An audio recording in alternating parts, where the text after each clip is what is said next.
Olá, aluno do primeiro ano. Chegamos então à semana 2 do volume 2 do PET. Qualquer dúvida você pode deixar nos comentários e se gostar, deixa um joinha aí para nós. Vamos lá então? No primeiro exercício ele fala aí, um corpo percorre uma trajetória retilínea com aceleração constante de 4 metros por segundo ao quadrado. No instante inicial, o movimento é retardado, então quer dizer que a aceleração é negativa, ou seja, ou a velocidade, quer dizer, aceleração e velocidade têm sinais diferentes. E sua velocidade vale 20 metros por segundo. Então, a velocidade inicial, eu vou pôr a velocidade negativa aí, porque o movimento é retardado, e eu já pus aceleração positiva. Na letra A, ele fala, determine a velocidade do carro no instante 3 segundos. Então, para achar a velocidade, a gente vai ter que fazer o quê? Vamos primeiro pegar as formulinhas lá do movimento uniformemente variável. Eu tenho a equação do espaço, que no caso eu não tenho posição inicial, eu não posso usar. Tem a equação da velocidade, que é V igual a V0 mais AT. Então, provavelmente aqui vai dar mais certo. E tem a equação de Torricelli. Então, quando a gente está falando de movimento variado, é bom você ter em mente essas três equações aí. Então, vamos lá. Ele quer a velocidade no instante 3 segundos. Então, eu tenho velocidade inicial, eu tenho aceleração e tenho tempo. Então, nada me impede de usar a equação da velocidade. V igual a V0 mais AT. Substituindo aí, eu vou ter que menos 20 mais 4 vezes 3, 12. Eu acho que a velocidade é menos 8 metros por segundo.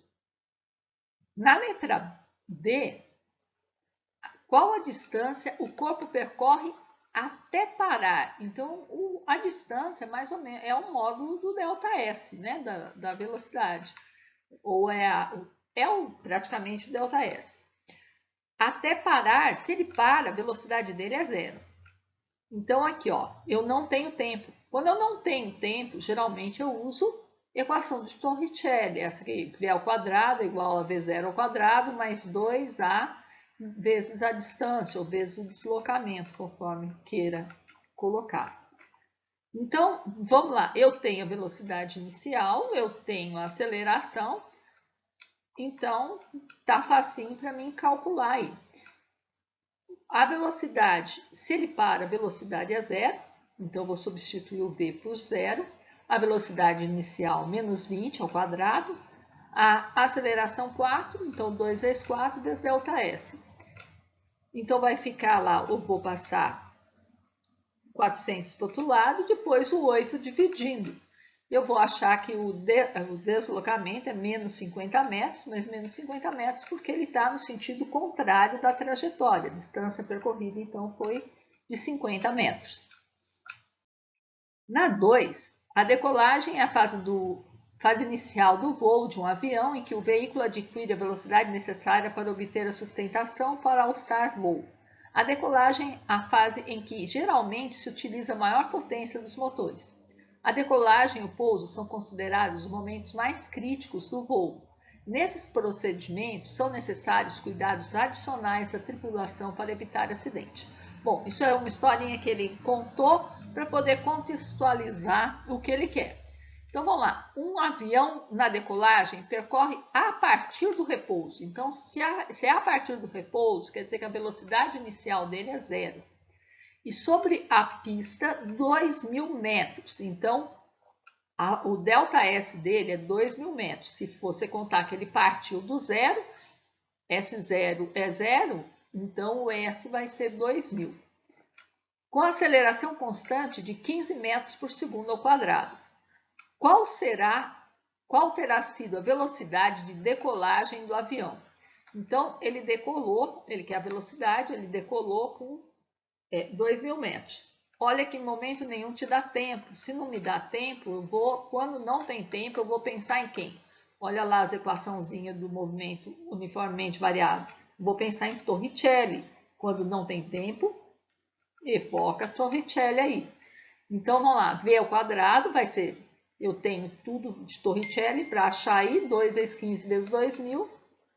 Vou achar raiz de 60 mil. Cada 2 zeros, eu tiro um zero para fora, né? Então, isso aí é a mesma coisa que 100 raiz de 6. Pode deixar assim a resposta, ou se você, raiz de 6 é aproximadamente 2,45, aí você, se você achar a raiz de 6, você vai colocar 245 metros por segundo. Na 3, ele fala aí, um automóvel que anda com velocidade 72 km por hora, então a velocidade inicial, 72 km por hora, é freado de tal forma que, então a aceleração, se ele é freado, a aceleração dele vai ser negativa, né? A velocidade e a aceleração vão ter sinais contrários.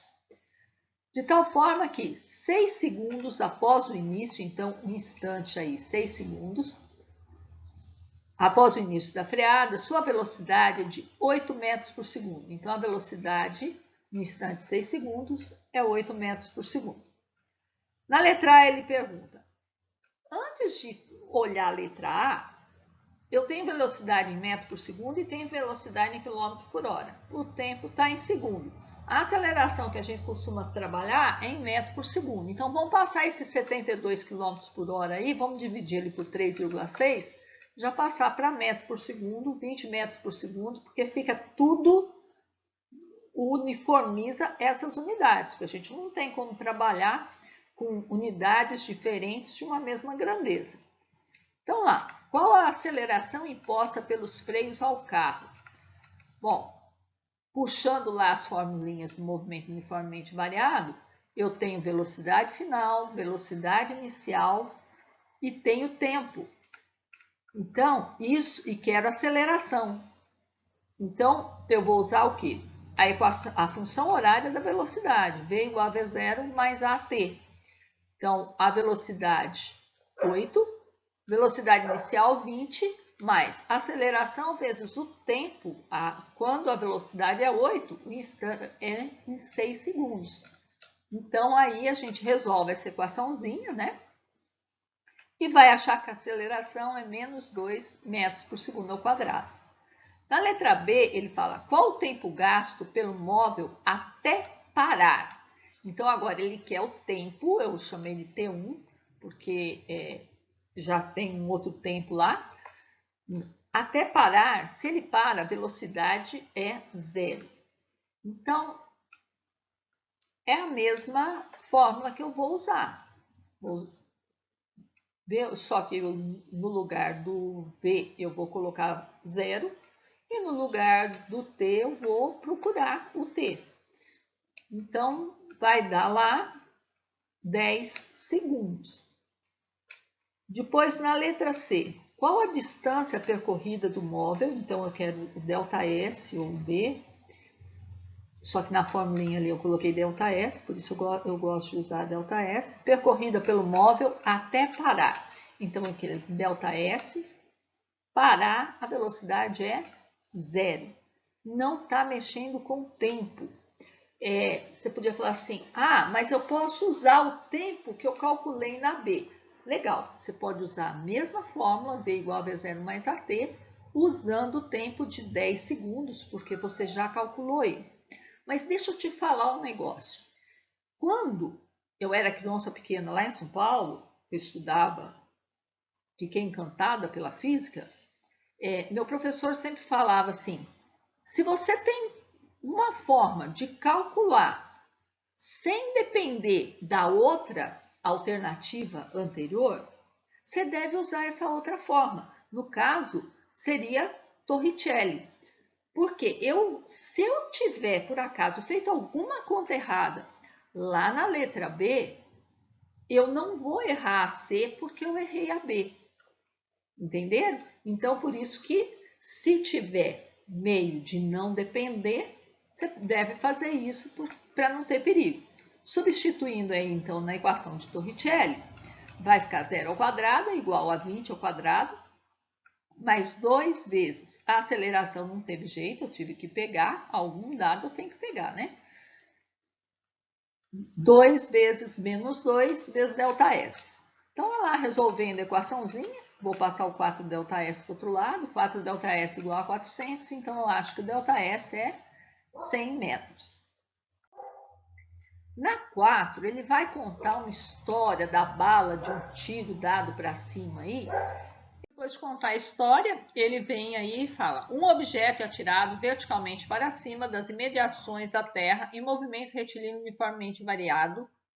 Então, se o movimento é retilíneo uniformemente variado, eu vou ter essas equaçõezinhas aí, né?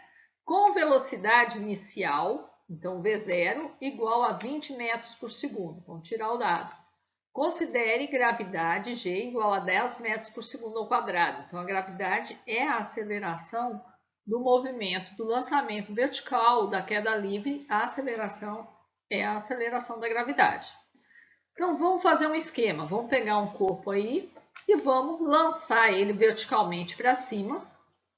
Com velocidade inicial 20, ele vai subir até um ponto de altura máxima aí, porque sobre a influência da gravidade, como a gravidade é contrária à velocidade, ela vai diminuindo o valor da velocidade, ela vai até que chega num ponto máximo e ela para.